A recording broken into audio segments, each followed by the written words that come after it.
একবার আমেরিকার এক মেলাতে এক আইসক্রিম বিক্রেতা লক্ষ্য করলো যে সকাল থেকেই তার বেশ ভালো সেল হচ্ছিল, যার ফলে আনুমানিক দুপুর 12টার সময় তার যে আইসক্রিম সার্ভ করার যে কাপ থাকে সেটা শেষ হয়ে গেছে।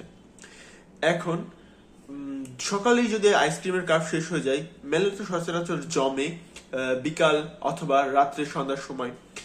এখন তার পাশের যে ওয়াফেল বিক্রেতা তাকে অফার করলো যে তুমি এই ওয়াফেল গুলো নাও, আমি কিছু কিছু ওয়াফেল দিচ্ছি, এই ওয়াফেলের ভিতর করে তুমি আইসক্রিম গুলো সার্ভ করো। তারপর সে কি করবে, তার এখন পরে সে রাজি হয়ে যায়। রাজি হওয়ার পরে সে ওয়াফেলে করে তার আইসক্রিম গুলো সার্ভ করা শুরু করে। এভাবেই তার বেশ ভালো সেল হয় বিকাল, সন্ধ্যা এবং রাত্রে। এবং তখন থেকে 1904 সালে আর কি এই ঘটনাটা হয়েছিল। তার পরবর্তী থেকেই কোন আইসক্রিমের জন্ম হয়।